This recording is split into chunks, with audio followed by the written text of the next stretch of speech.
It's been a week of major moves by playoff teams during NBA free agency, especially in the East. Victor Oladipo is staying with the Heat on a one-year minimum deal, according to Adrian Wojnarowski.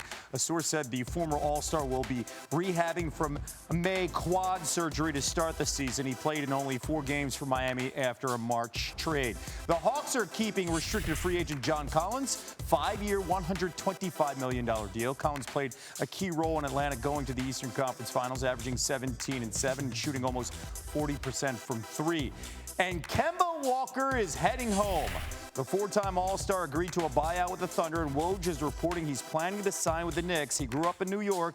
The Celtics traded Walker in June, 2 years after signing him to a 4-year max contract. And then he was later, of course, shipped from the Thunder, and now he gets a new future in a place he's quite familiar, and he loves the bright lights of the Garden. In his career, Walker has averaged over 21 points per game at MSG, the 7th most since his rookie season in 2011-2012. And who could forget that game-winning step-back J for UConn against Pitt in the Big East tournament at the Garden. Yeah, the first person I thought of after the Kemba news was Stephen A. Smith, and he was on vacation. And guess what? Stephen A. Smith's joining us off of vacation. The man never stops working.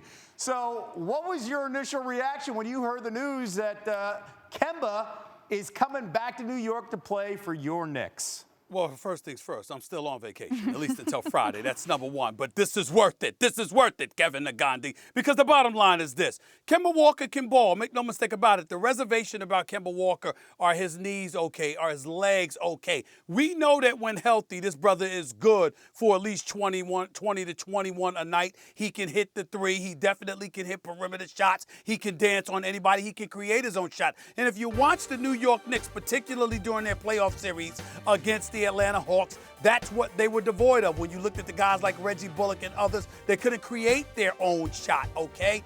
Obviously, Julius Randle and R.J. Barrett, they need to be kidnapped and handcuffed and have their left hand handcuffed so they can learn how to use their right. I love them both, but damn it, when everybody is screaming, they're going left, and you continue to do that because you're not ambidextrous, that's problematic. So when you got somebody like a Kemba Walker, that's definitely a plus. You couple that with the fact that you retain Derrick Rose so you don't run him into the ground, and you've got Emmanuel Quickly who can come off the bench and do some things for you. I like it. Is it a significant upgrade that upgrades them to the top 3 in the Eastern Conference? No, but it leaves them at the very least where they are right now as a playoff quality team who's building the right culture, and they're on the come up. I'm good with that. I'm good with that right now. All right. Now, by the way, the Knicks 4th in the East this past season. But the vibe and the energy, we all felt it. We all saw it in the spring. It was back inside the Garden, right? We here. Yeah, all right. we here.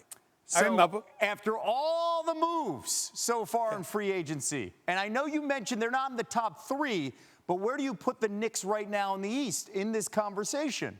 Well, I'll put them at the 4th or 5th seed because I'm looking at, obviously, Brooklyn. I'm looking at Milwaukee. I'm looking at the Philadelphia 76ers. You take the Miami Heat into consideration. I think the Knicks could be battling with Miami and Atlanta for a 4th and 5th seed in the Eastern Conference. I think as things presently constructed, when you look at how stout they are defensively, how exceptionally well coached they are by Tom Thibodeau, you know that Mitchell Robinson is coming back. Let's remember, they didn't have him in the postseason. This is a 7'1" shot blocker. That could have changed things in the first round as far as I'm concerned. So when you talk about him being back, Julius Randle and R.J. Barrett, from what I'm being told, they're working on their right hand.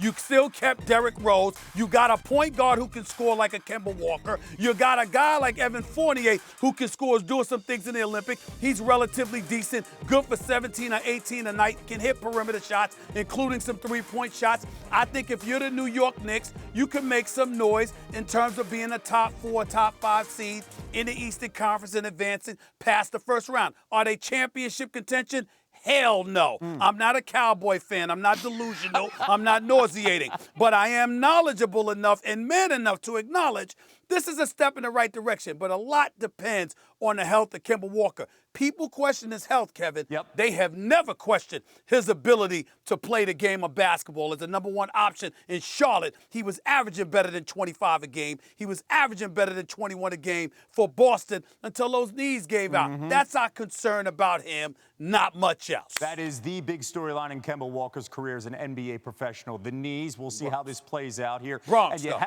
you have the Knicks Native New York. potentially advancing, after the first round, something we didn't see this spring. Okay, so before I let you go, Sure. 48 hours into free agency, who Right. do you think is the biggest winner in the NBA so far?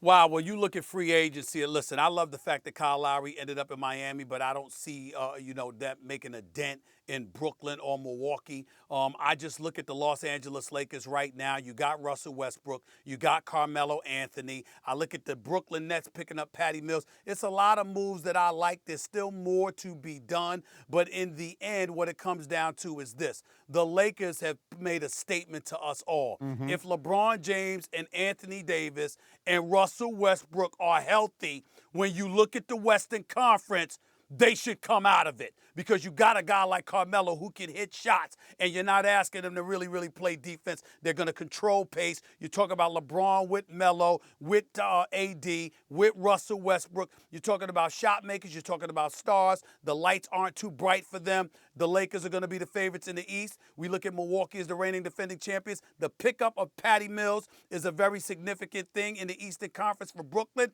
and I think that when we look at the NBA landscape right now, we're fantasizing and salivating over the possibility that the Los Angeles Lakers would face the Brooklyn Nets in the NBA Finals. And let me tell you something. I like being here when I'm talking about the New York Knicks.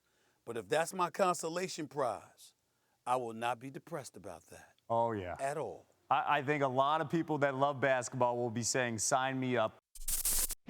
Thanks for watching ESPN on YouTube. For live streaming, sports, and premium content, subscribe to ESPN+.